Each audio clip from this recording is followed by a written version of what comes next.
Hello and welcome to the Last Word on Spurs. We do hope you're keeping very, very safe and well.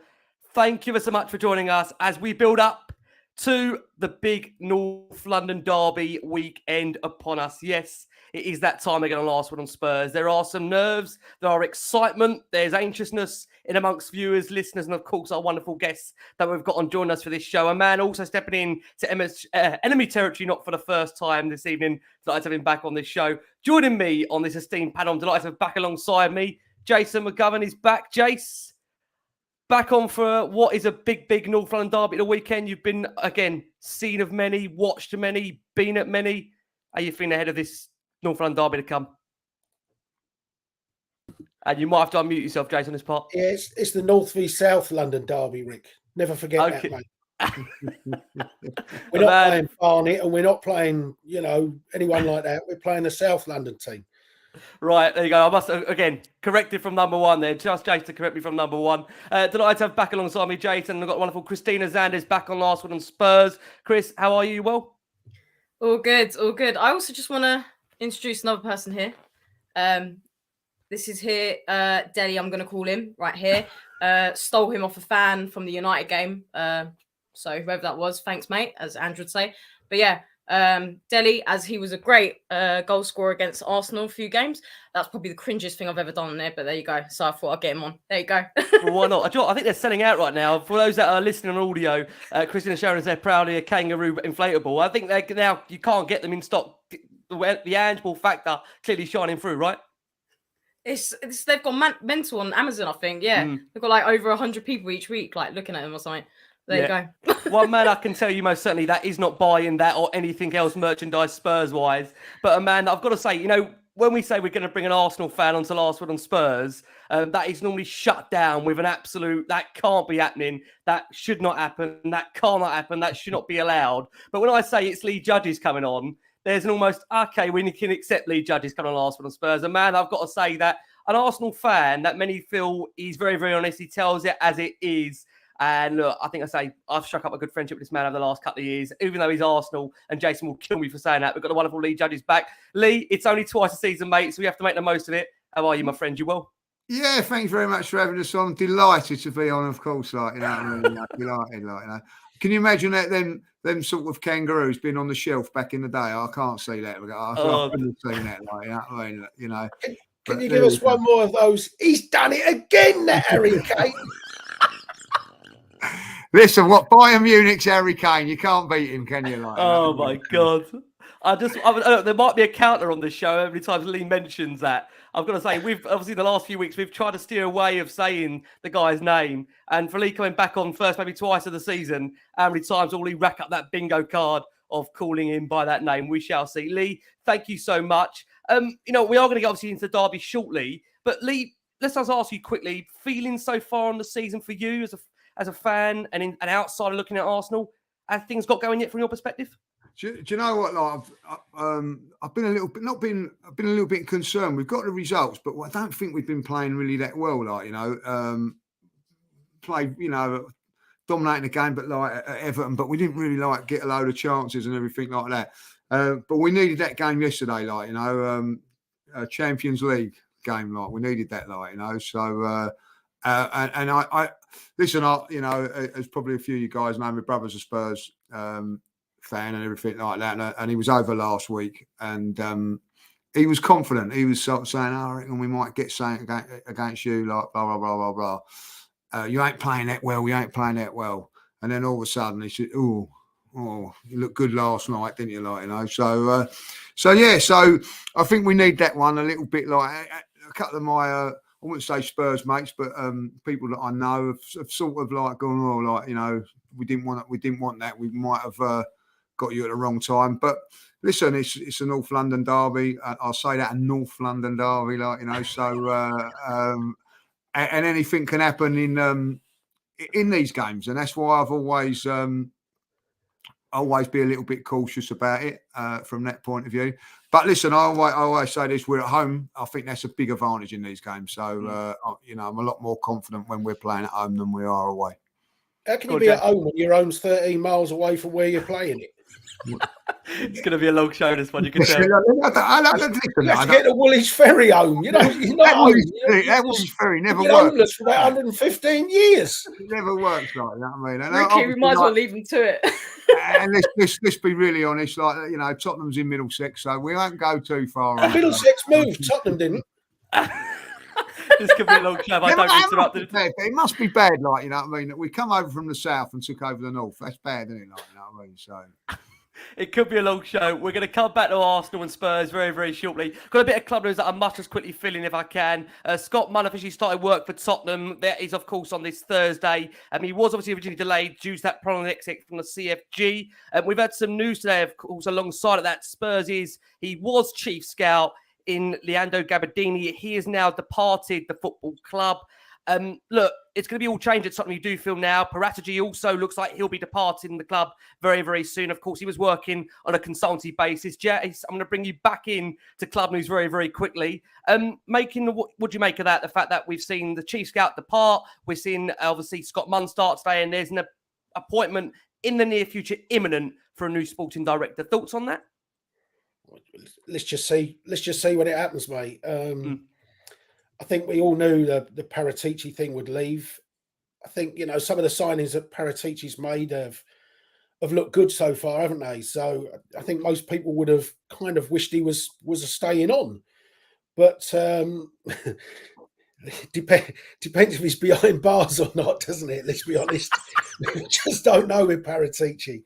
But let's see who the new people are. I mean, Scott Munn, he was involved with that Manchester City group, but we all think that he probably had something to do with Ange getting the job and would have obviously pushed quite hard. But there's so many things to settle off the pitch. Time will tell, Rick. Let's see who that sporting director is. Let's see how closely he works with Paratici. I think more important is perhaps the Daniel Levy comments of the last few days of realising his mistakes of win now managers, but not really being a win now club attitude, club culture, if you like.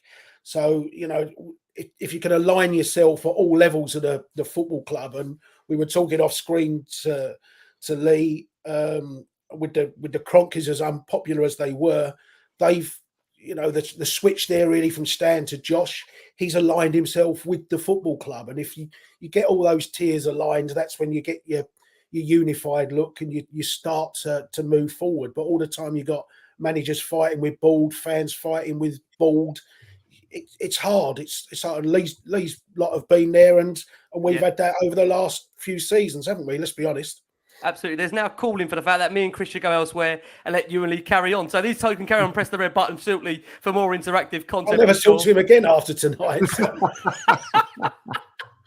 Let me bring you in, Chris, if I can. Just to focus a little bit on this club news. Like I say, we've got that news. Scott Munn officially starting the role for Tottenham. We've got that departure, as you know, from Gabardini now.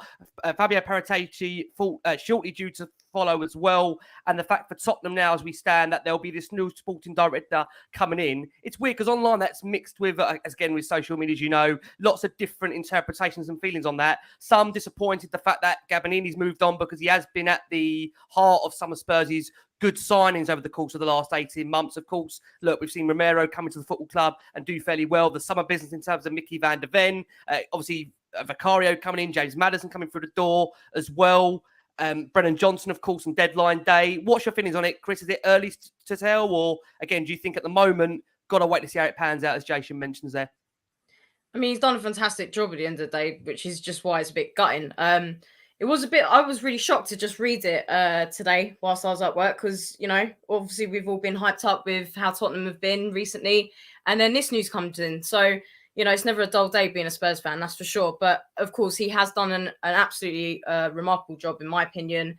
But like Jay said, we don't know what's going to be happening in the future now. So we just got to see. I haven't really done much research into this Scott Munn guy. Like, I can't really have an opinion, if I'm honest. So we'll just got to wait and see. But yeah, it was just a bit shocked. And we don't really know the exact reasoning for it. I've heard mixed things on social media, like you said. Like, apparently he was somewhere in Italy. Supposedly there was like a job for him there. So I don't know what the actual reason for it was. But yeah, I'm sure we'll probably hear in the coming days. Okay, before I do turn our attention to Daniel Levy's part of what's happened in the last couple of days, Lee, I have to ask you, it's gone fairly quiet on your side in terms of ownership. I would say ranting has been obviously that has calmed down to some degree. It feels like Josh Concrete to some degree has taken more of a control there in terms of what's happening in club matters. Is that the case, Lee? Tell us how it is from your perspective, because there was obviously one point a couple of years ago where things were really, really fierce. That seems to have quietened down. I'm sure you'll tell me results are also a massive part in that factor. Yeah, we were talking off air. Like results, obviously are important, and of course, and and then you see some sort of vision. What you see also. Listen, I'll be really honest with you. Another one that really was a bugbear at the time when we was going through that. Tottenham were a better team than us. You know what I mean? And that I don't care what anybody says. Like that hurts as well. Like last season when Arsenal were going so well, you're having a bad time. It makes it that little bit more bigger than what it probably actually is, like because you're thinking, right, I'm not having that, like, you know what I mean, that they're bigger and better at that moment in time, and so and then you're getting to a stage where you can't see anything happening, like, and what the greatest thing the Cronkies have done, like from that point of view, is you have a look at going back 4, 5, 6 seasons ago. You look at Arsenal and go, well, we haven't really got anybody we can sell. We ain't a player that we can think like, well, it ain't worth anything.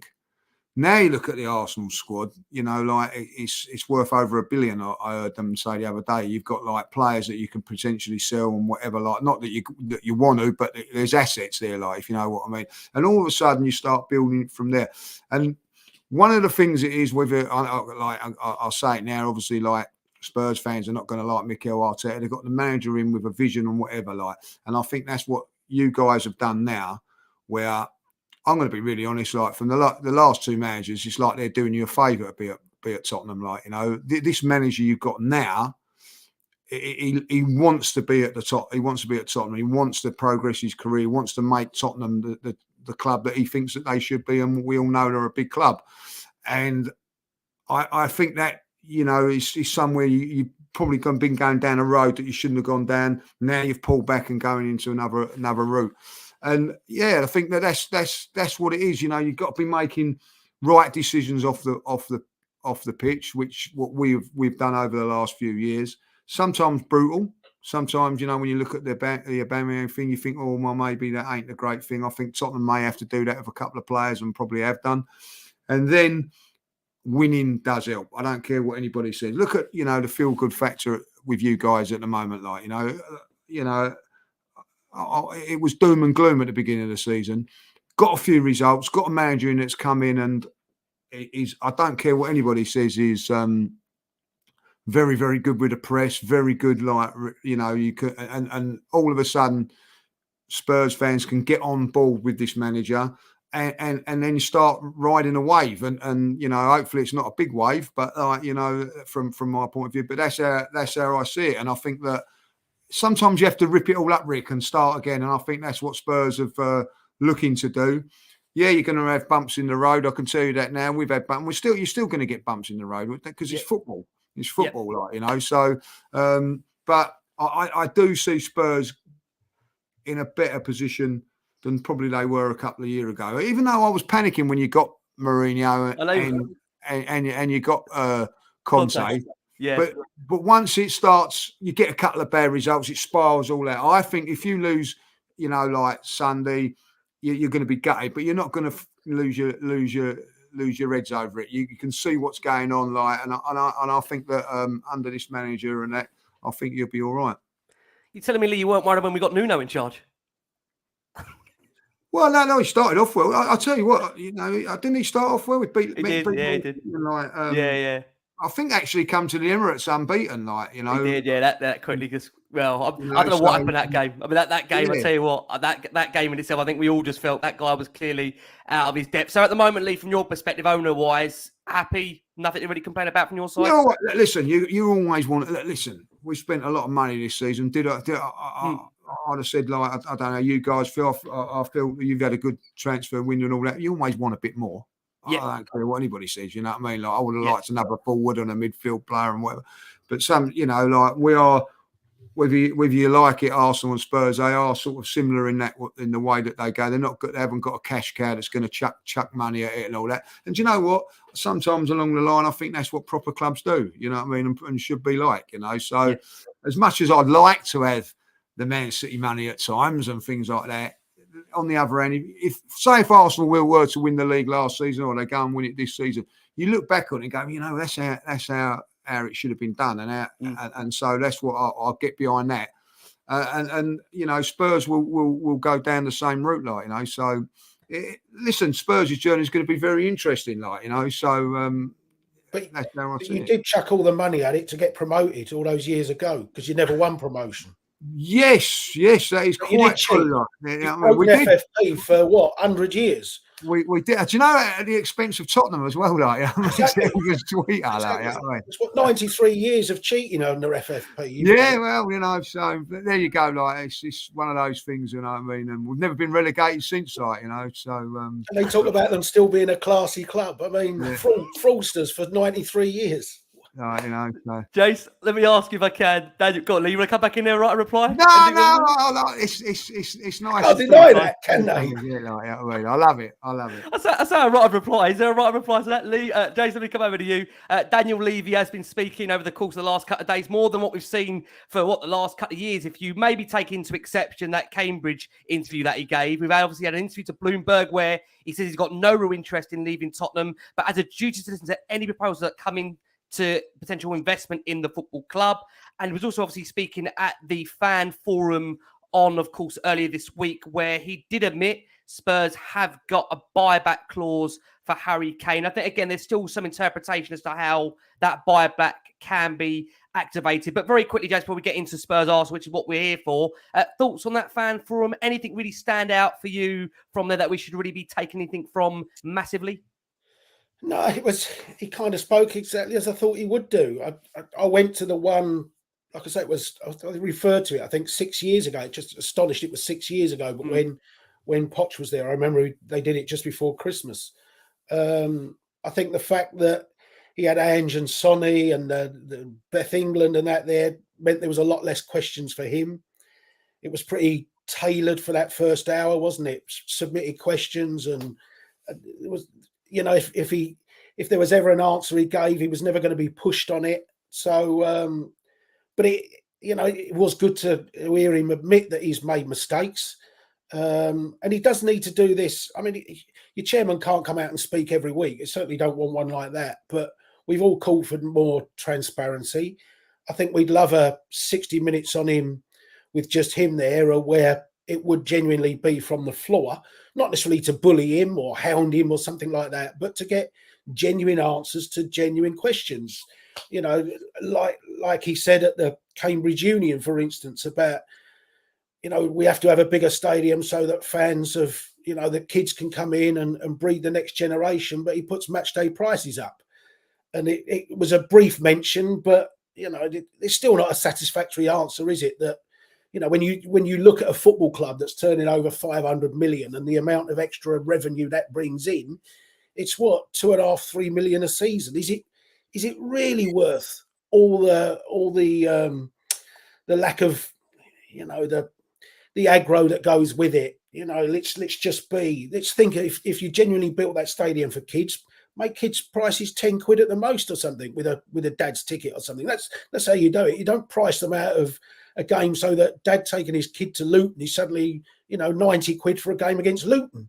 I mean, it's just nuts, isn't it? So there's certain things that he still needs to be pressed on, but it is good to see him suddenly starting to speak, and he does need to do it, you know, at least once a season. Yeah. But like I say, without having the cover of Ange and people like that there, and genuinely address the issues that we all feel that we have with the football club.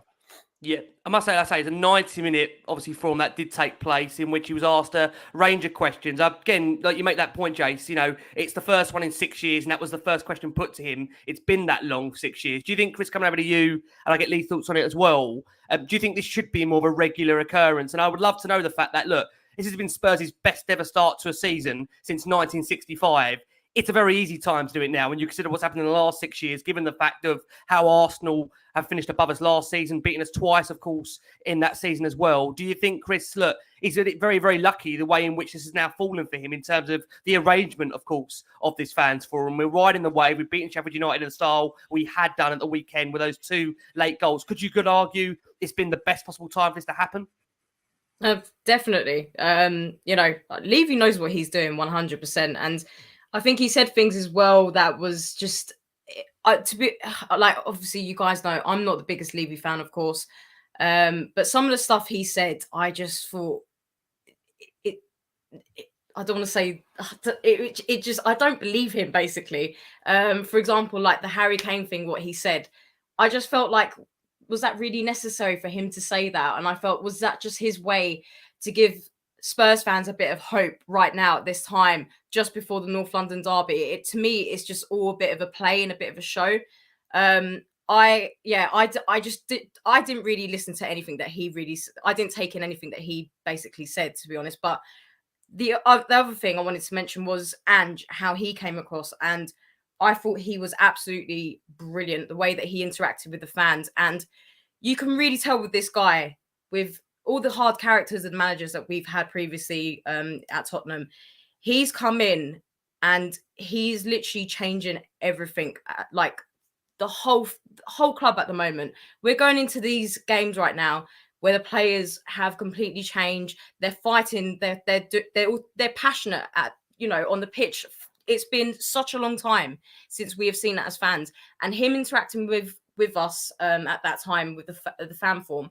It was just beautiful to see, in my opinion. And I was gutted that I wasn't able to attend. And I wish that they actually had more fans that were able to make this, not even just for, season tickets, but I feel like it should have been more wider for people. And also, I wish it was like on live stream. I don't know why that wasn't the case. So yeah, with a few things like that, they need to do this as a yearly thing, I believe, and get more fans involved, because it would be such a great opportunity with bigger questions, exactly like Jason said, because there were a few things, the ticket prices especially, like that needs to be pinched onto them big time. But overall, yeah, it was okay. I just need to see more of this. I need to see more. I need to see more of Levy as well. He needs to come out and express a lot more. Yeah, I mean, once every 6 years to give a forum is just simply not obviously adequate enough. Lee, I want to ask you, because you mentioned the fact that, with the period we had Conte Mourinho here, maybe that initial point of him coming in, there was maybe a little bit of fear amongst Arsenal fans about what Spurs could go on to achieve. He was asked his thoughts now, if he learned anything from the hiring of those 2 managers. And he said, look, maybe you'll be surprised by my answer, but I want to win as much as everybody else. But the frustration of not winning and the pressure maybe of some players and from a large element of the fan base that we need to win, we need to spend the money, we need to have a big manager. He went and bought these 2, he called them trophy managers. He's turned around and said that for his perspective now, they're great managers, but maybe not for this club. I want to ask you, Lee, from an outsider perspective, when he says that, is it the fact that they're not right for the football club, or do you think it's the fact that they weren't adequately backed enough from you looking from the outside in, that, look, you know it yourself, having Arsene Wenger there for near on 20 years, that unless you're giving these managers exactly what they need, it's very, very hard to achieve the success. What would you think about that response from Levy to the Spurs fans? Listen, it's very hard to say. Listen, first and foremost, it's so hard to win trophies. You know what I mean? When people say like, right, well, what are you going to win this season? Right? So like, it can say about Arsenal, you can say about Spurs. What are you going to win? Oh, well, the league's going to be tough. Like European thing's going to be tough because you've got Man City in there again. Then the FA Cup's going to be tough, and the League Cup. Most teams play their second teams in that, but there are teams in the league that second teams is as good as a first team, so it's very, first of all, it's very, very much difficult. Now, if you've got people like Manchester United spending thousands and millions of pounds, and they're not challenging for the title, so it's very hard for anybody to challenge for titles, and there's no divine right to be able to say, right, we're Arsenal Football Club, we're Tottenham Hotspur, we should be winning trophies. So it's tough. But when you look at those 2 managers, from the outside looking in, hindsight's a wonderful thing, isn't it? When you first sign them, you think, but then you I'm not saying it was laughable at the end there, but he's trying to get himself sacked at the end of the day. Like, you know what I mean? Like, you're not a mug club, Tottenham Hotspur, like, you know, and I'm not saying that because you're on it. They're a big club. You have a look at the stadium. They've always been a big club, Spurs, right? And then what you've got now, and at the end of the day, is a manager, from my point of view, looking outside in, that wants to be there. Like, you know what I mean? Like, he wants to be at Tottenham. So I'd rather have someone. It's like, how can I put it now? Like, you know, it's like you're signing players now, right, with no Champions League football, no European football. Well, I'd rather have those players than someone turn around and say, if you've got Champions League football. Well, if you want Champions League football, go and play for Real Madrid, go and play for PSG, because you're guaranteed of getting in the top 4 with them. You're not guaranteed of getting in the top 4 in the English Premier League, like, you know. And when you know that you've got players, like Arsenal signed players in the Europa League, right? They've signed them without, you know that they want to play for Arsenal. So I'll tell you that now. You know that Maddison wants to play for Tottenham Hotspur. You know that whoever you've signed, Johnson, wants to play for Tottenham Hotspur. They're not saying, oh, I want to play for the Champions League. And it comes to the manager as well. You know what I mean? Like, all of a sudden, you've got a manager that wants to be at Tottenham. Now, whether he's going to be successful or not, that depends on different things. It depends on the players. It depends on if the fans are going to turn or they don't turn, and if he's going to be back properly. But it doesn't mean to say, like, you know, like Levy or Kroenke can say, right, well, we're throwing £100 million on a player. Like, we're throwing £100 million on this player and that player. It doesn't mean to say you're going to win anything. And I think that, you know, as an Arsenal fan, because we spent £100 million on Declan Rice, that doesn't mean to say that guarantees us this and it guarantees us that. Like, you know what I mean? And at the end of the day, it comes down to Sunday. We've got a £100 million player. You've got a £40 million player. At the end of the day, who plays best on the day? It's got nothing to do with financial side and things like that. So for me, you know, he's made mistakes, but at the end of it, Spurs would have actually. I don't know how you guys feel about it. I know that my brother, we've got Conte, we're going to win something now. Like, you know, what is that straight away? Pressure's on. Yeah. Pressure's on, like, you know what I mean? And when it don't work, like, and now we've got this Australian guy. And I'll be honest, I'm going to be really honest. A few of my Tottenham, I'm not going to hang them out to dry here. Oh, I don't know about him. Don't know if I see what I see of him. I know, you know what I mean? Like, blah, blah, blah. All of a sudden, they see a couple of games, see if, I quite like him. I quite like what he's doing and all that. And then you get behind it and all that, like, you know. So, listen, I think he's, you know, Levy's made mistakes. Of course he has, you know what I mean? Like, I ain't going to say that he ain't, but I think, listen, he's done 2 good things in this summer for you, like, you know what I mean? And I'll be really honest with you. He's got £100 million for a player that's in the last year of his contract and could have gone to any club in the country. That's Arsenal, Chelsea, whoever, for nothing last season. He got £100 million for that. And he's got in a manager that all of you lot can get around and enjoy, like, you know what I mean? And fair play to him for that. Lee, mate, thank you for your honesty. I've got to say, Lee, there's a lot of Spurs fans warming to you at the moment. Jace, let me come over to you. Very quickly on this message from you in relation to what we've heard from Daniel Lee before we get into the crux of the preview. Thoughts on those comments there from Daniel? It's the most you're going to get from him in terms of him saying, I've made a mistake. Anything you can take away from that? Because again, you would say, he was trying, I would say, warms the audience at times. He made them, you know, reference Conte and Mourinho. And he look, we got Angie. We came with a big, big cheer. I mean, what did you make of it? He was almost playing to the crowd at one point. It's not just admitting you've made a mistake. What he's got to do is learn from his mistakes. You know, it's one thing to just say, I've made a mistake, but he made a mistake employing Mourinho and then went and employed Conte, which was doing the same thing. So that shows you. And there's just, like I say, he talks about, we got so close and we brought in a win now manager and he sacked him in the week of a cup final.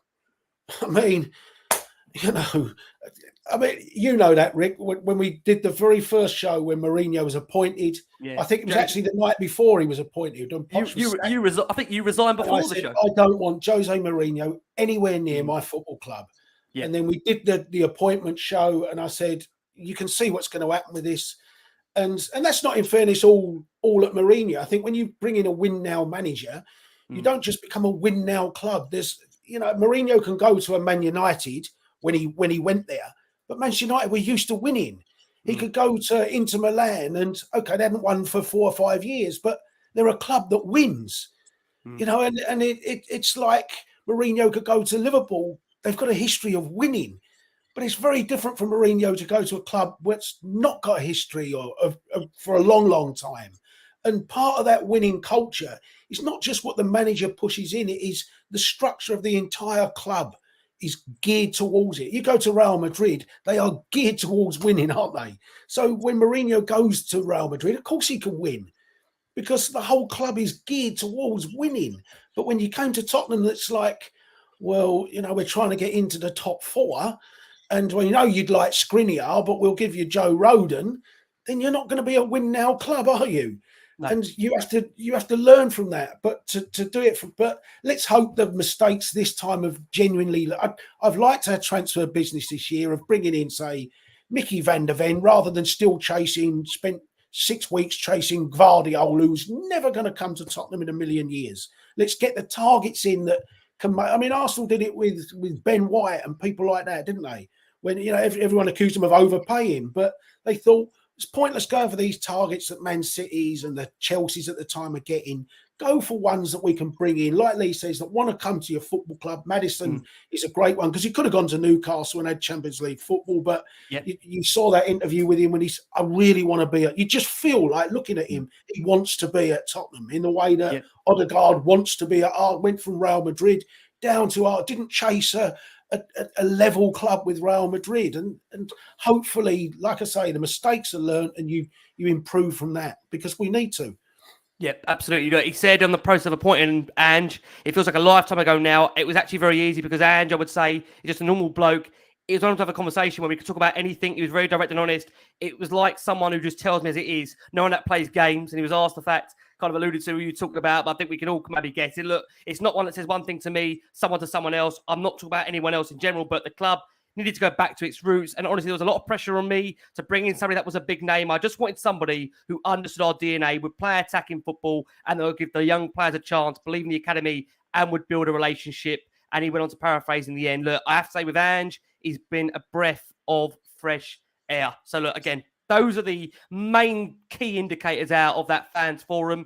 Chris mentioned it wasn't live streamed, but you can now watch that in full on Spurs Play. Say in full, I believe that is now the full feature on Spurs Play for you. What we are going to do, we are going to go for that break of the show. And we are going to get into why we are really here, which is, of course, for Tottenham's trip to the Emirates to go to Arsenal. Can I just say massive thank you for all you watching us tonight. We've got over 1,000 of you watching us live on all of our platforms. I'm joined by Jason McGovern, Christina Zandes, and stepping into enemy territory once again, Lee Judges, who, Lee, you're not like what I say. You are Spurs fans. I say Spurs fans warm to you every time you come on. So thank you so much. Not sure Jason is, but Jason is saying, as Lee said. So look, it's downbeat as he is there. I think there's a grudging honesty there from Jason. There is. Right. It is a big game at the weekend.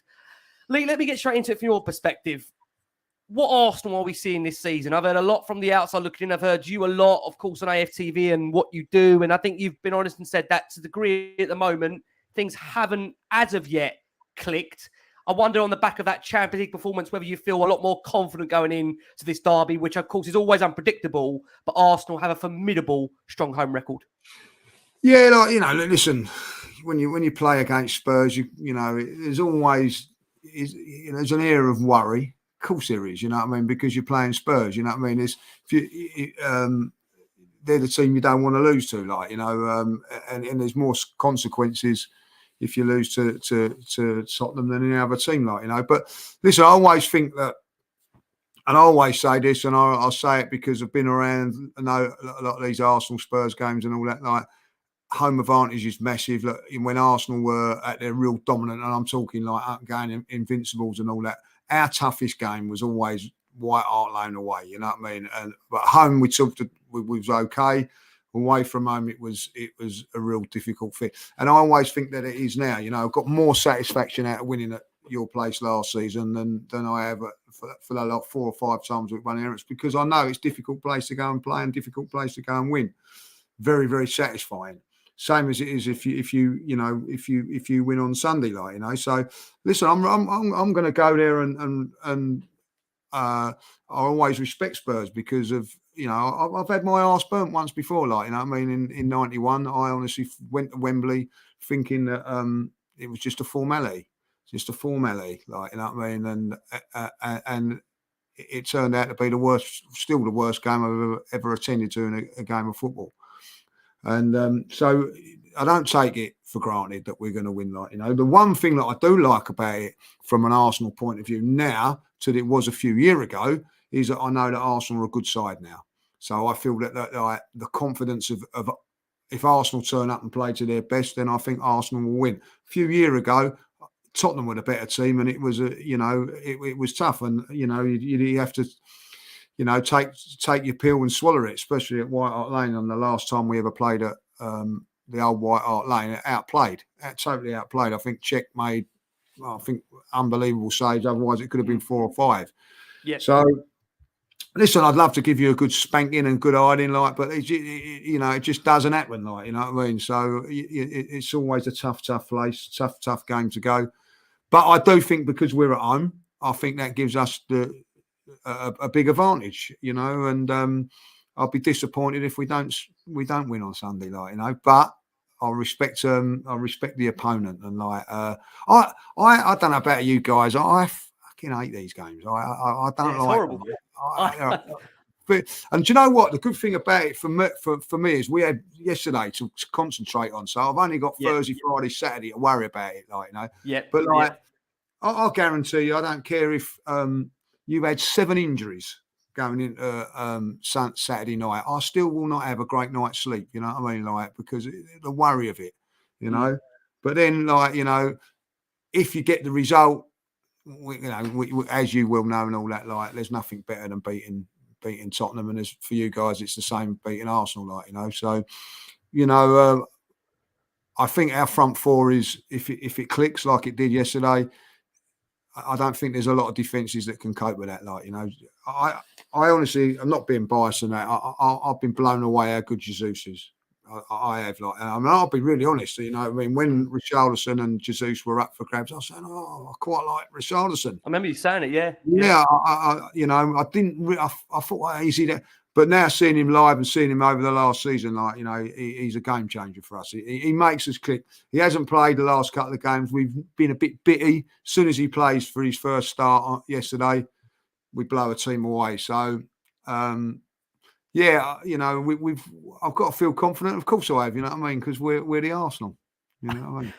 Jason, I want to bring you in. When I spoke to you a couple of weeks ago about this game, you did say to me, I hope you don't mind me saying this on air, but you was really worried going into it. This was, I think, before we had the last couple of results, but you did say to me off air that Arsenal, the fact that it's at home and the fact that, I think, again, mentality, when you look at Spurs going there, we haven't ever really gone there, and you've got to honestly say, gone there and played our football. I think one thing with Ange that we will see is Spurs will go there and play, to some degree, an expansive brand of football. I don't think it'll be all-out attack, because that would be suicidal in footballing terms. But what Tottenham are you hoping to see at the Emirates that we haven't seen in the previous 3-4 years? Maybe dating back to when Maurizio managed the football club.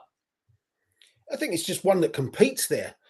We've laid down and died. And Leo know that when they came to the new stadium, lost 3-0 in that game. It was over before it had begun, wasn't it? Holding was all over the place, and within half an hour, it's 2-0 down, it's 10 men. Game's over. Game was over. And we've done that under Nuno, where we lost by 3. Last year, we go there straight under the cosh, weren't we? Sitting back, Party scores. We got back into it, but we throw it away in the second half. I think, we found so many ways to shoot ourselves in the foot there.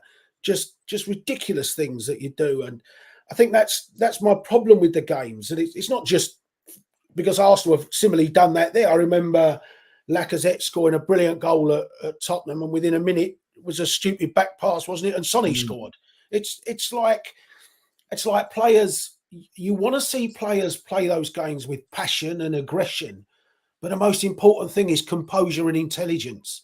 And it's, don't let the emotion of the day make you do things that you wouldn't normally do. And I feel like we've gone there, and that's been a big problem for us. We've gone for tackles you wouldn't normally make, or we've try to do things, suddenly an Eric, not necessarily Eric Dyer, but you'll have a fullback shoot from 35 yards. You think, what are you shooting for? There's an easy ball to play because it's the derby and I've got to show some passion, and you run around like a lunatic for 30 minutes, you're knackered, and you're thinking, Jesus Christ, I've left that bloke all that space because I've gone charging forward. So it's great to play it with passion and aggression.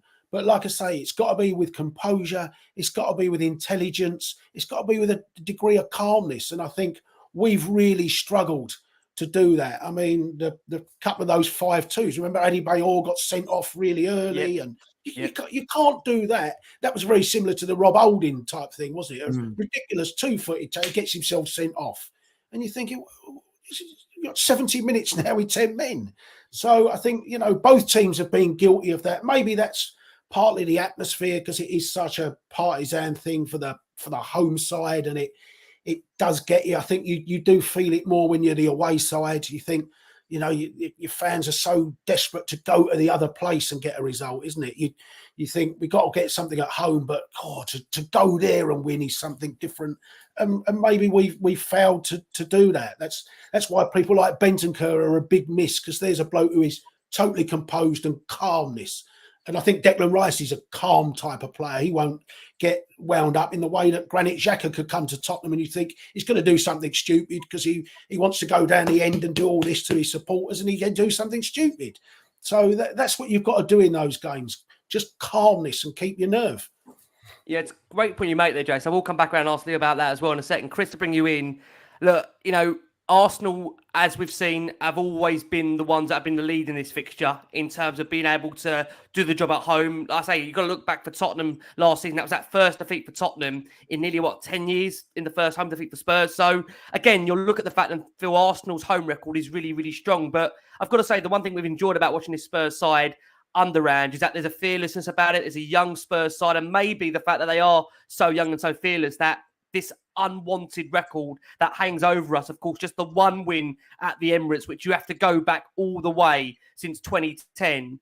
Do you think to these players, they've not been associated with that record? They've not been associated with that history. Do you think that in its world could be a real big pivotal factor in Spurs potentially getting something there in terms of a result? I'm going to start off with Arsenal first, actually. So, of course, I've been watching them play so far this season. I even attended the Crystal Palace and Arsenal game, and games like that one specifically, I really thought Arsenal didn't actually play very well, but they somehow got that luck and got the goal, and of course they went home with 3 points. I haven't necessarily thought that they have clicked, like Lee said, this season so far, like they have last season. So I've been sitting here waiting for them to just have that moment where they start to crumble a little. However, yesterday, the Champions League game, I thought they were absolutely brilliant. Hate to say it, but they have to play amazingly just before the North London derby. So that's why I'm a little bit like, I don't know what is going to happen with the Arsenal team, because it has been a bit hit and miss, I feel, with the way that they've been playing so far this season. With Tottenham now, of course, we are on a high at the moment. We have been playing the way that we want to. We are literally, with Ange, of course, we are literally playing the way exactly that Tottenham fans have been waiting for a long, long time. Now, the only thing is, of course, it's Arsenal. It's at home, their ground. We don't know. What was I going to say? Sorry, now I've gone all Ange Ball in my head. But the thing is, right now with this, I feel like Arsenal have the pressure, and that's what I think is going to be a factor for us as well. We need to remember this: Arsenal are ahead of us with a full season, with the rebuild in terms. That's another thing that they can take an advantage as well. But with us right now, with our team, I can go and watch that game on Sunday, and if I see us play well, I will be satisfied, even if maybe we don't get the result that we get. Yep. This is what I feel has been important for Tottenham fans at the moment. We need to see that football that has made the name Tottenham Hotspur. And I do want to see those players fight for it.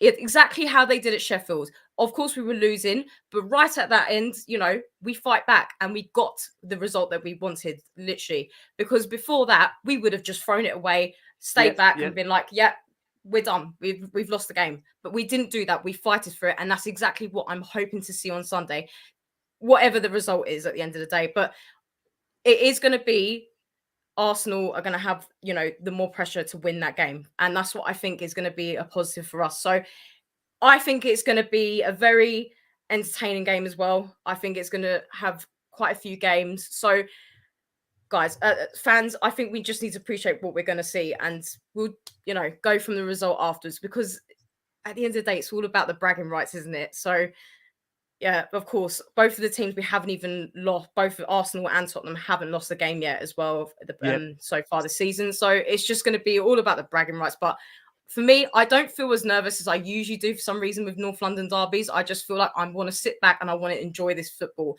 and see exactly if our team are going to go for it. But let's just hope and pray.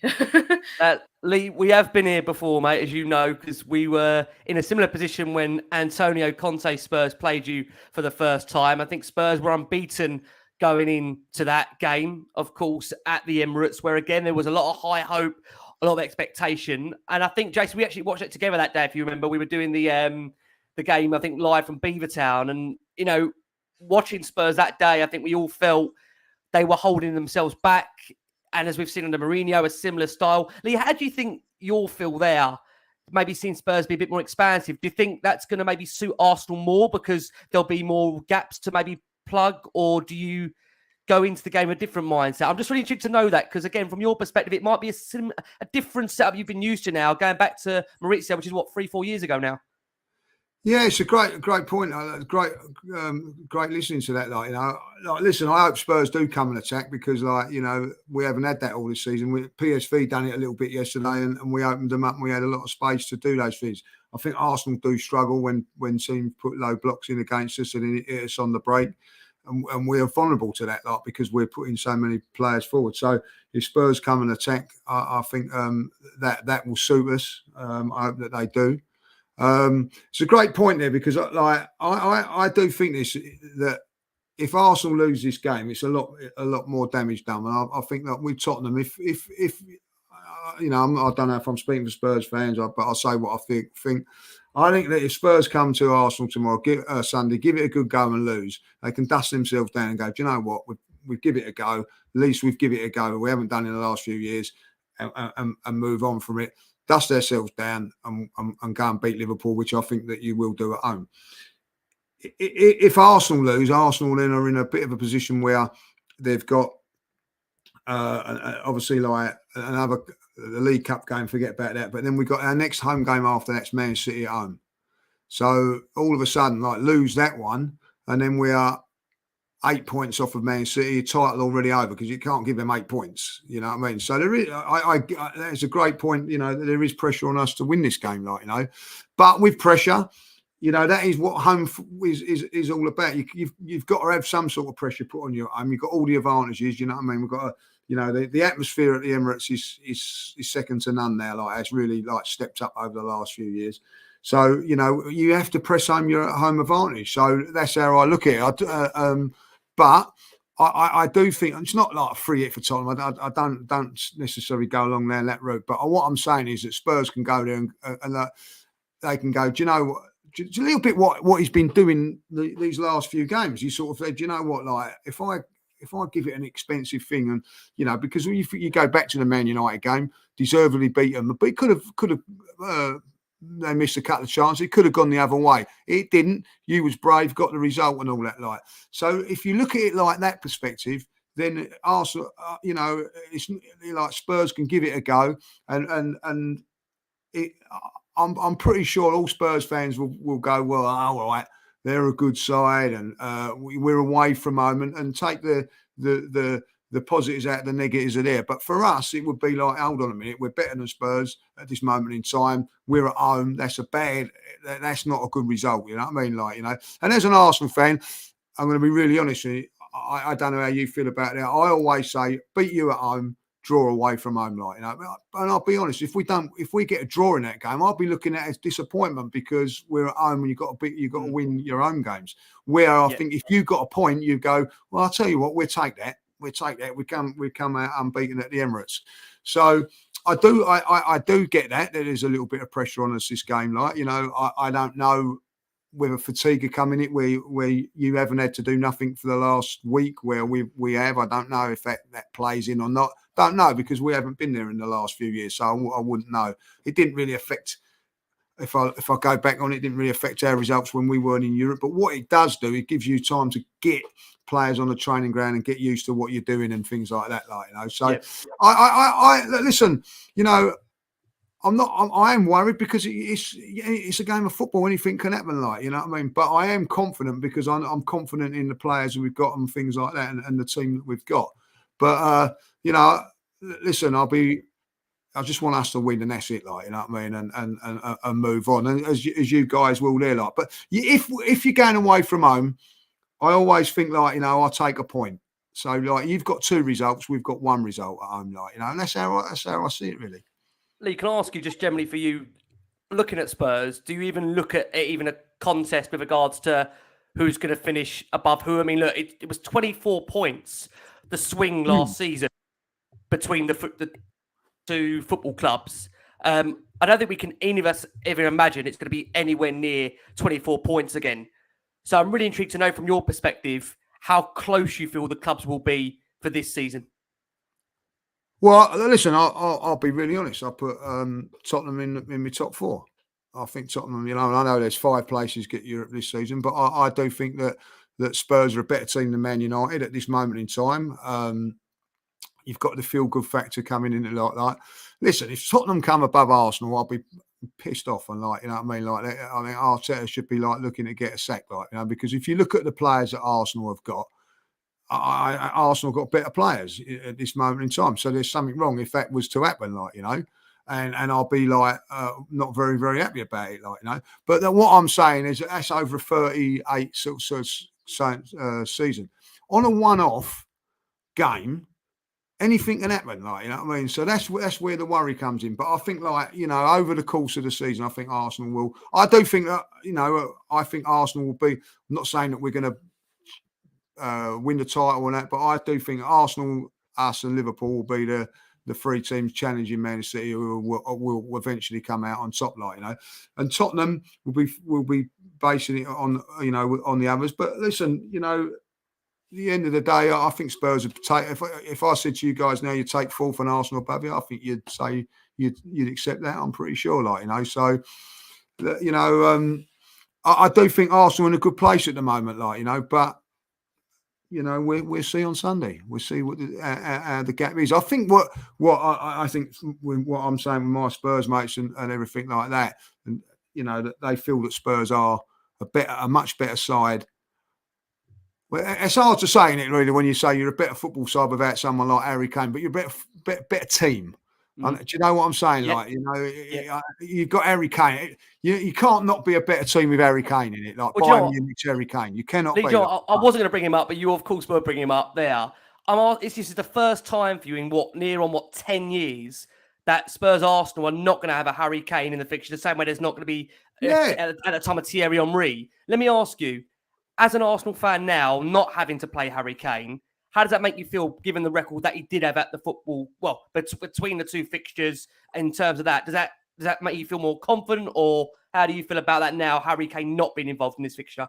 Of course, Bayern Munich's Harry Kane's been a pain in our arse for 10 years, like, you know what I mean. And at the end of it, it's a funny situation because I think, like, over the course of the season, I think you will miss Harry Kane. You've got to, because he's a quality player, but. A one-off game like this, I'm telling you that now. I'm glad that Harry Kane is playing for Bayern Munich and not you lot, because there are times it's the same with but, you know, Spurs might be under the cosh a little bit, like, you know, and he gets a chance and scores. You know what I mean? Like, and you know, the reason I don't like Harry Kane is because I don't dislike him. Again. He's done it again. He always scored against us for a start, like, you know what I mean. He's been a pain. He's been a pain, you know what I mean? He scores. He's a quality footballer.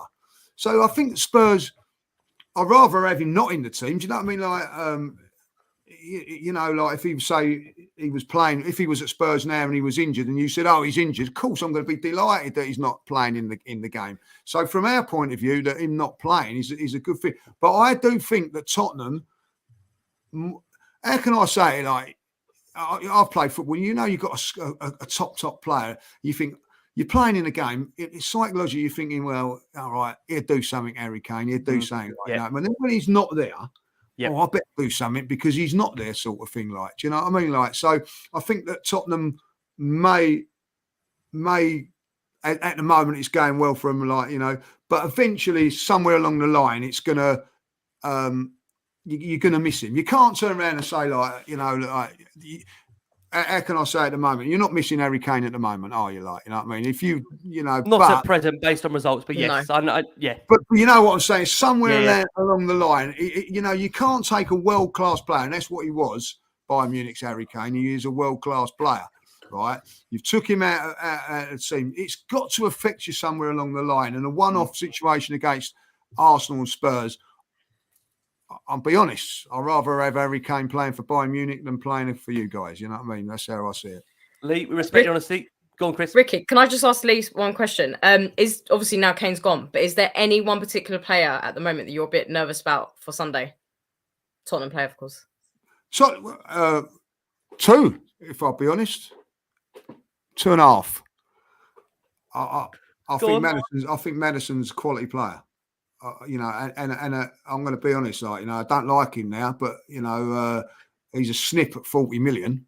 You know what I mean? Like, what, you know, that's unbelievable business. You know what I mean? If you think of it, like, you know, obviously, like, Son has been I think, you know, genuinely a world-class player in the last few years as well. And I'm going to say it, like, Richarlison, like, you know, as crap as he is, you know what I mean? Like, there's always that chance, isn't it? Like, do you know what I mean? Like, so, you know, I would say, you know, that they would be the three that I would worry about. Like, yeah. Interesting. Chris, thank you so much for that. I'll come back around in a second. Jace, I think a lot of this game is always about not making individual mistakes. You brought it up there, the fact for you. You mentioned Adebayor in the past. There was Emerson Royale last season that obviously got himself sent off just before the half-time. And again, as we've said, a sending off in this fixture normally sways the way the game tends to go. I think we had the one game where at the Lane, Arsenal did go down to 10 men. The game which we all know famously Spurs were chasing the title. Sanchez scored. Of course, that you would say denied maybe Spurs that incredible, you know, league win against Arsenal. Maybe if they won that, they would have gone to beat Leicester as well. How important is it, Jace, for those 90 plus minutes, as you said so many times, players do keep their heads, because it is a fixture that is so famed for having those individual errors. Are you concerned about that going into Sunday, given the fact that we've been so good so far this season and we haven't seen many, if not any, this season? I'm not unduly worried, but if the game goes, you know, if for instance they get on top of you and they start flooding into your gaps, because my worry is there are a lot of gaps in this side. Brentford took the lead against us. Burnley took the lead against us. Sheffield United took the lead against us. Man United could have been 2-0 up, quite possibly.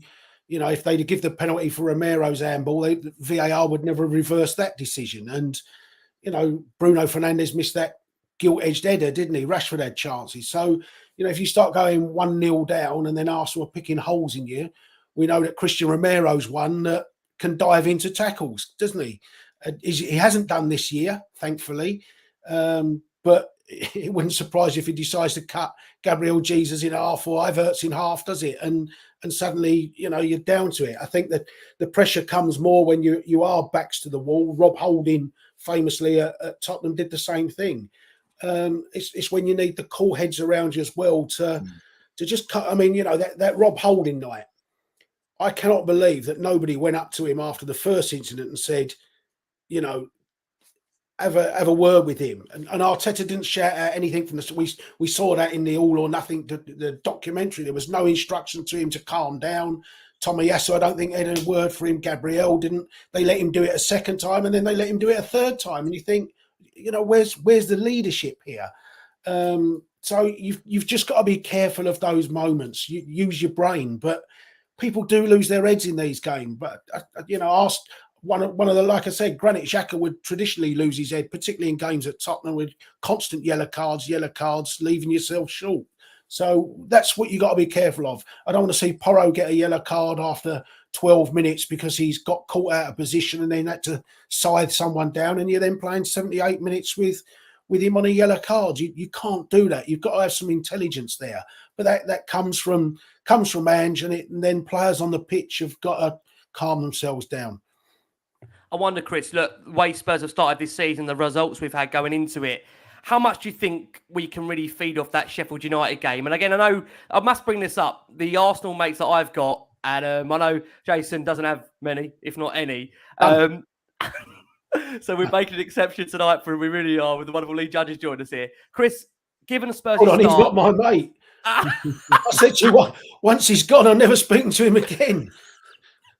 Chris, I'll send a Coy's flowers to his funeral, probably. That's the only time I'll have contact with him. Chris, let me just ask you if I can. Chris, given Spurs' start to the season, where do I go on this show? Where do I go? And the fact of the results we've had, a lot of the Arsenal fans that have told me, mates have told me, look, you haven't really beaten anyone of any real significance at the moment, obviously bar Man United, and it's been a fairly poor Man United side. So going into this game, how much do you think this is a real test of where Spurs are at this season? Do you think, on the basis that if we get out of there with some form of a positive result, that is going to really change or shape the way for you this season could end up? Yeah, it's a huge test. It's a huge test for Ange, and it's a huge test for the team. Exactly like what Jason said, the mentality is going to be a huge test as well for our players, especially for the likes of like Ramiro, who's got a really hot head. Let's be real there. But I think with the way that we've organised ourselves, and I'm talking about with having Sonny as our captain and the vice captains, obviously James Maddison and Ramiro, I honestly think that's had a huge effect on our mentality. I really do. Exactly like with Richarlison, I think with him struggling, I think us fans as well, helped him build to get that goal in the Sheffield game.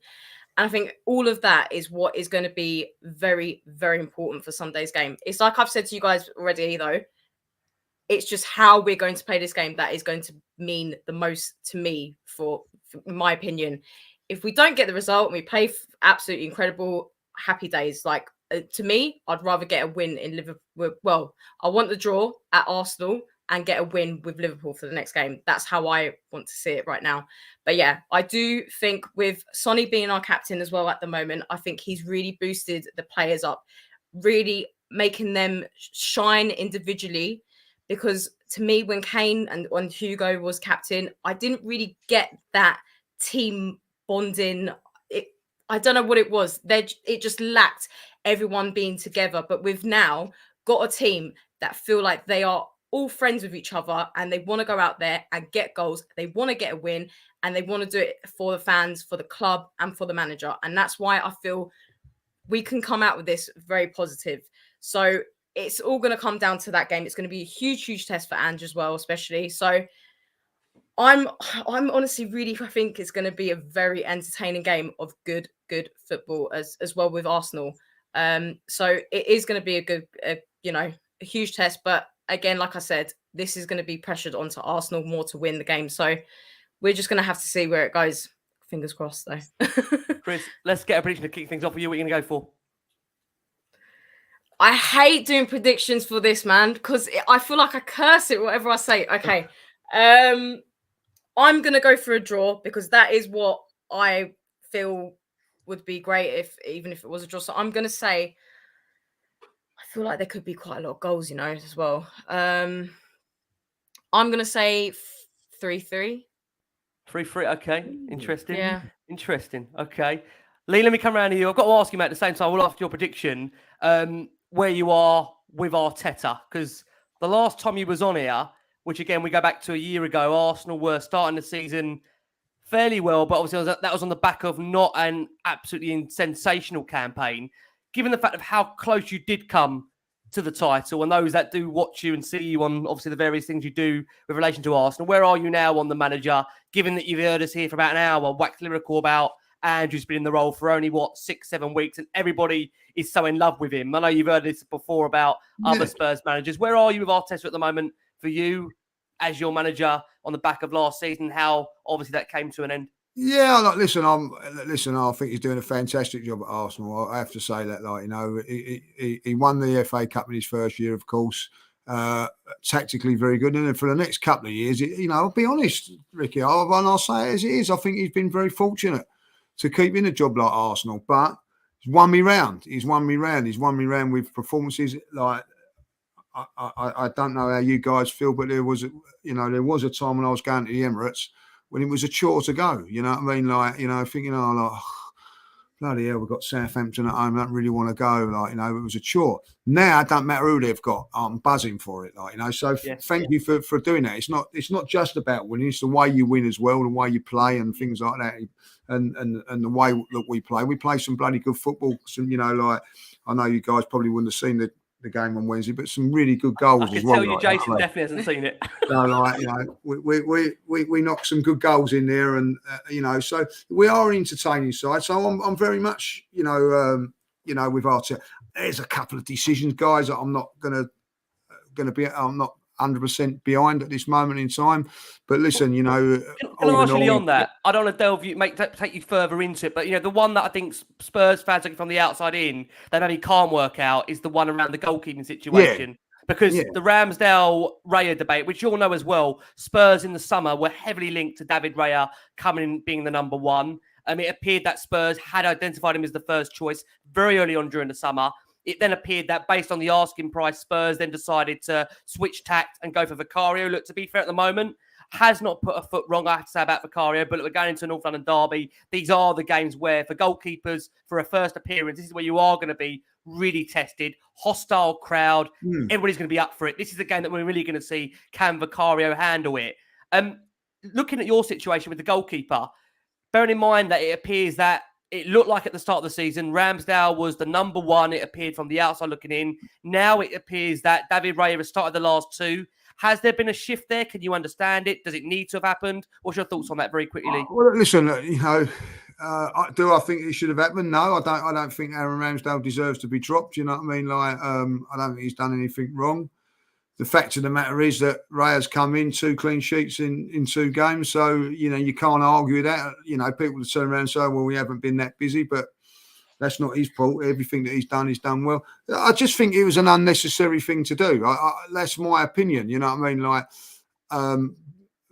Older sort of Arsenal fans are going to me, would you remember when John Lukic was replaced by David Seaman? We felt the same then. I get that. But I think that if he has been left out and all that, it's very, very harsh. You know what I mean? I see, let's see if he's ruthless in other positions. You know what I mean? Because I think he has been ruthless with that one. Did I think that he needed to replace him? I don't know. Is Raya a better goalkeeper? People say Raya's a better goalkeeper. All right. Well, who was the goalkeeper of the year last season?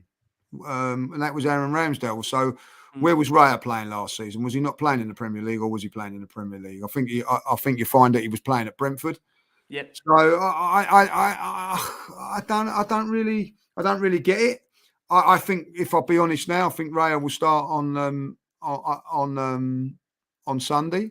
And as you say, you've got to trust. Mikel knows more than me, and you've got to trust the manager, haven't you? It's the same with Spurs. You've got to trust what the manager goes with on Sunday, and hopefully that it's the right decision. But listen, you're going to get decisions. Listen, I don't care. You might be well in love with Ange, and you might be well in love with Arteta. There's some things you're going to not agree with. You know what I mean? That's how it is. You know what I mean? You're not going to get every decision right, by the way. And so. You just back him, and that's what you have to do. When I talk about calmness and composure, my one worry with Ramsdale, and I've had it, is that, we even see it last year I know people will mock the kissing of the badge and things like that, but he gets involved with other crowds. And some people say that's personality. I remember he took flack, I think, from Liverpool, and then let one on his near post. Wasn't that semi-final where he got done on his near post? Was it Jota? I think done him with a real weak wrist. And then I remember them going to Newcastle after the Tottenham game when you still had it in your part. And he looked a nervous wreck that night, didn't he, Ramsdale, first half? And I just get that impression maybe. It reminds me, I don't want to compare him to Pickford but Pickford is like that, isn't he? That there's times where you think, just calm yourself down, mate. Very good goalkeeper, but there's times he gets involved with things he doesn't need to get involved with. Yeah, that's a great point. Ramsdale, a similar type. I'm not going to say he's better or worse than Pickford, but I just think there's times where with certain need to get involved. Crowds, you can kind of suck him in and start, and he'll think, I'm going to show you boys behind the goal. And he might just go for a cross that you think, where are you going? And I just maybe think that's that little bit of doubt. It's just on that mentality side. I mean, he was brilliant in the game at Tottenham last year. He made 2 good saves in that game. 2 or 3 saves that kept the game at 2-0, which it could have switched. You deserve to win the game, but it could have switched. But there's 1 or 2 games that I've seen him in, and I just think you get involved with crowds and that, and people can say, yeah, goalkeepers take it, but every goalkeeper takes it, but they don't all react to it. And maybe that's just that little bit he thinks, do you know what? I need a little bit more calmness on the real big games. And maybe that's what it is. I don't know that, but that's the impression I get.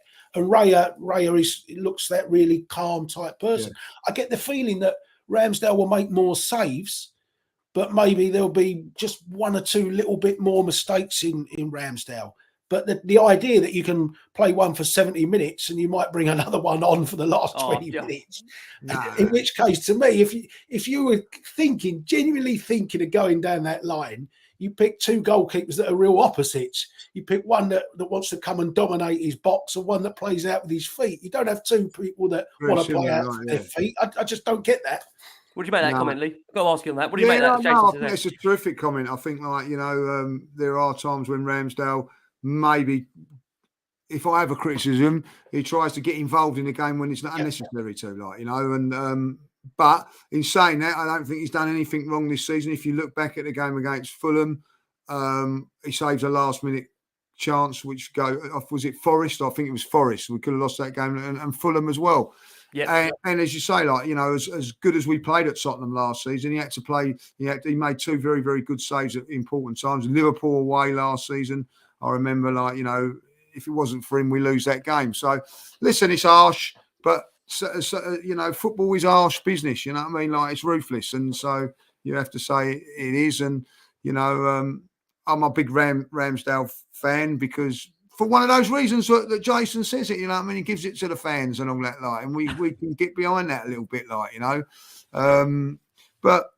at the end of the day, Ray, listen, he's come in, he's kept 2 clean sheets, he's hardly had a shot to save it. There could be something in that, so you just have to go with it, and back the manager. Lee, quickly, where will the game be won and lost for you, and give us a prediction? What do you make of it? I think our front four. I think the midfields will be a real good battle in there. But I just think that Trossard, Jesus, and Saka and Martin Odegaard would just have too much for your back four. That's my feeling. Okay. 6-0 Arsenal.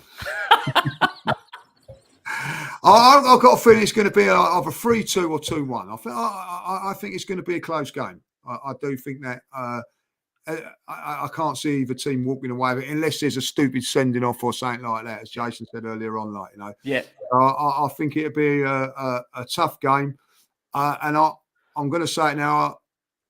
I think we'll be holding on at the end because of a little bit of jadedness and things like that. So, but I just think we'll have enough, and that's because of home advantage as well.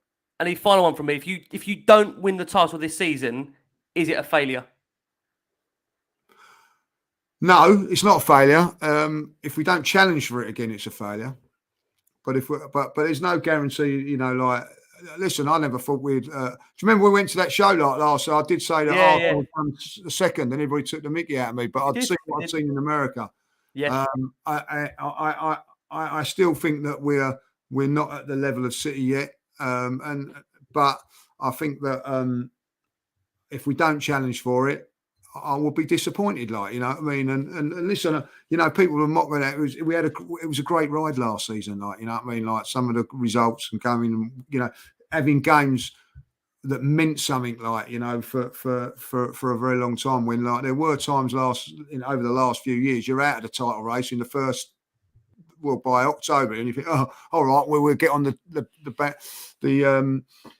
top four bandwagon. Like, I'd rather be going for a title than going for that list. I'd be very, very disappointed if we're not in the mix come April, May. Like, you know what I mean? But no, I don't think we've got any God-forgiven right to say, look, I've heard Arsenal fans go, if Arsenal don't win the league, we've got to sack Arteta. Nonsense in my eyes. I think, you know, that depends on Manchester City. I think if Manchester City got 86 points, then and Arsenal didn't win the title, you'd feel, Jesus, that's a real opportunity gone. If Arsenal got 95 points and finished second, I mean, Liverpool got second, didn't they? Well, 98. Yeah. I mean, then you can, I see what you're saying. Yeah, if say, for instance, Man City go on a run and lose 5 games on the bounce or something, 5 or 6 games in a season, then, and we don't take advantage of that, then that's a great point.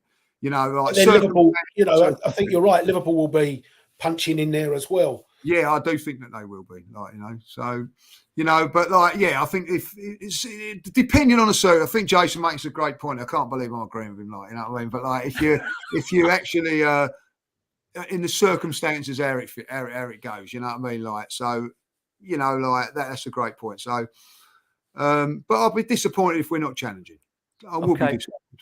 Lee, before we let all these Spurs know where we can find you, Chris, I've got to mention very, very quickly, and I should have mentioned it really to this point. Spurs have confirmed Ivan Perisic has suffered a complex anterior cruciate ligament injury, an ACL in that right knee, which means he will most likely miss the majority of the remainder of the season. We have heard some reports from Fabrizio Romano with a suggestion that he'll try and be back for March, April. But look, given the fact, number one, it's an ACL, and the fact it's a complex anterior cruciate ligament injury, it does feel like it's probably that he's played his last game for Spurs, which is really, really sad given that contribution that he gave, of course, at the weekend and that 2-1 win against Sheffield United. Just thoughts on that for you, Chris. How damaging will that be to not have that experience coming off the bench? Is exactly the kind of player you'd want, maybe coming off the bench in a derby like this, right? I was really gutted, really, really gutted. And you could tell as well, the other players felt exactly the same. They, you know, sending all the messages to him. I think he was progressing really, really well under Ange as well. And he was that player on the bench that when we did make a change, he had a huge impact as well. Those corners that he did, stunning. And I'm going to miss those. But if I'm completely honest, it's not the end of the world. Like, I think maybe we should bring like maybe a youngster in or something. But he was a game changer on the bench for sure. Yeah. But I just, I was absolutely gutted for him because I honestly thought he was progressing. I thought, oh, 100%. Let's see, he's going to come, you know, I thought this is the Perisic that we've all been, you know, because last season he was a bit of a hit and miss, I thought, but I was really warming to him at the start of this season. But yeah, it's just such a shame, and it's not, but games like on Sunday, I think he would have been great because like you said, you know, he's got so much experience. He would have been perfect on the bench, but yeah, typical. It is typical. Jason, we bring you in. Look, you've heard Lee's perspective there in terms of the game. Chris's as well. Tell me your thoughts. I know can I just say similar to Lee? I know you don't like this fixture. You dread going into it. I think we all agree we enjoy it depending on how the result works out. But I think we all say the build-up, and Lee's had a good point for him that with them having a midweek game, they've not had to really focus on it too much. Whereas for us, we've had it from since Sunday. It has been the forefront of our mind being our next one. Given the fact we had about a week to prepare, and every day it's come closer and closer. We've obviously now lost Perisic in the build-up to it. How do you feel about it? What for you constitutes a decent result? What do you feel we can do there? Well, they've only had the 3 days build-up to it, but, you know, I remember when they had a 4-month build-up because they failed to show up in a January for a game. They waited until they had everybody fit and then still turned up and got beat 3-0. But no, I mean, seriously, I don't like it. I don't think any of us do. I used to, when I lived in Thailand, it was worse because you'd wake up at 8 o'clock in the morning, and instead of it being a 2 o'clock in the afternoon kickoff, by the time difference, it's a 10 o'clock in the night difference. And you're thinking, God, I can't eat all day. I mean, it was just awful with a time difference like that. And a night game, you know, it's an 8 o'clock in the evening kickoff is 2 o'clock the next morning there. I mean, that was the worst one. But my worry is, I just think, like I say, we've gone behind in 3 games. We should have gone behind to Man United. And I think if you go behind to them, it becomes much, much harder to get back because of the quality of, number one, the quality of defenders they got, and number 2, the space you have to leave and the quality of the attack that they've got. Porro, for me, is a real worry because he's Trent-ish. He's not as good as Trent, but he's Trent-ish in that it gives you a lot going one way, but there's a hell of a lot can go wrong with just his positioning, his awareness, his physicality and things like that. He's a mini Trent Alexander, isn't he? And I'm actually pleased it's not Martinelli he's up against, because I did fear Martinelli would just have so much. And I think Arsenal will look to exploit down the 2 sides. You know, both of those fullbacks want to be the Pep copy inverted fullbacks, if you like. That leaves a lot of space, and Arsenal have got so much quality out wide with even Trossard's a quality player, but Saka's just a different level player. He really is a super player. And that's one of the things that makes me laugh with this fixture, that you get the tribalism that Lee can admit Kane is. Any Tottenham fan should be able to admit that Saka's a top quality player and a really nice kid, just a really nice kid. Yeah. And I see one of the channels this week trying to, who would you want, Maddison or Odegaard? They're both brilliant players. Mm-hmm. Odegaard's a brilliant player. Maddison, if Arsenal didn't have Odegaard, they want Maddison, and if we didn't have Maddison, we'd want Odegaard. It's that simple. They're not. It's not one's crap and one's good. It's just they're both brilliant players, and both teams are happy with the one they've got, but they both would also quite happily take the other one if the other one wasn't available. Yeah. So, but I do worry about us down the sides. Not so much your doggy side, but Pedro Porro's side, and I think that will be where unfortunately the game will go against us, and I think they'll just have that little bit too much for us at that time. Jace, prediction? Exactly, those cutbacks to Odegaard. And that's the difference. When Burnley get behind you, they don't pull it back in the same way, and Josh Brownie or whoever runs onto it, they sky it over the bar. But you when Saka pulls it back, you know it's going to be the right weight for Odegaard to hit first time, and you know he'll find the corner. But hopefully we can do that at the other end as well. Jace, can we get a prediction? Do you want to give us a prediction? Can you not? I think they win the game. I genuinely do. I fear they win the game, and my head says that it's come a little bit too early for us. I wish kind of we were at home and in the first one this year rather than it being there, and I wish it was November and we had just that little bit more time. But you play it, but I think it's a big 2 weeks because, like I said, I think Liverpool are in there and we have them straight afterwards. Yeah. So a lot of that, not the feel good factor will disappear, but the comments from people outside of Tottenham that it's looking good. If we go to the Emirates and lose and then get a bad result with Liverpool, it's the same old Spursy, false dawn, blank, blank, and that becomes the narrative straight away, doesn't it? So I think we do need to get a result in at least one of these 2 games. Big result. Are you confident, Jason, that basically you've been honest and brave enough to say we could get beat? If we do get beat, are you confident you've seen enough so far that we can react? I mean, there's times we've gone there. When Poch was prime Poch, we had a better team than them. We still couldn't go there and win. It's just simple, isn't it? Yeah. So it's one win in 29 years there. I mean, for God's sake, it's a shocking record. So and every year we say, we can go there and do this, but we never do. So I want to see proof of it before I'll spout proof that we can do it. I want to see that we can do it and give me confidence that when we go there next year, I can say, do you know what? I think we can go there and win. But you have to see it first. Mm-hmm. You do. Listen, we shall see. It will be a fascinating game. Jace, I want to say massive thank you. Appreciate it, mate. Cheers, Rick. Nice to see you. Cheers, Christina. And you, bollocks to you. F off. Willie's Ferry. The last Willie's Ferry's leaving in a minute. Can I just say, have a nice life. Can I just say, all joking aside, don't forget the toys at your funerals from me. No problem. Can I just say, there's been so much love tonight. I mean, and I've got to say, Lee, I know I'm coming around to you here. When I said to you, when you came on a year ago, someone said, you've got to get Lee on with Jason or Crackers. I've got to say, you know what, whenever you talking, Jason, and we'll watch this back, nodding so much of what you've said. It is so similar. I'd say, put you in a Spurs shirt, there is no difference. And that's the thing, what many will say is between the two clubs, you know, obviously with a Spurs family, we all have the same kind of feelings in relation to our clubs. Spurs and Arsenal fans, they are so similar. I said to you all those years ago, it was back in the days, you know, older generations would go and watch Spurs one week, Arsenal the other. The tribalism now leads at another level, right? It's just... It's ingrained in us, so I understand where Jason's coming from. He knows exactly where I'm coming from.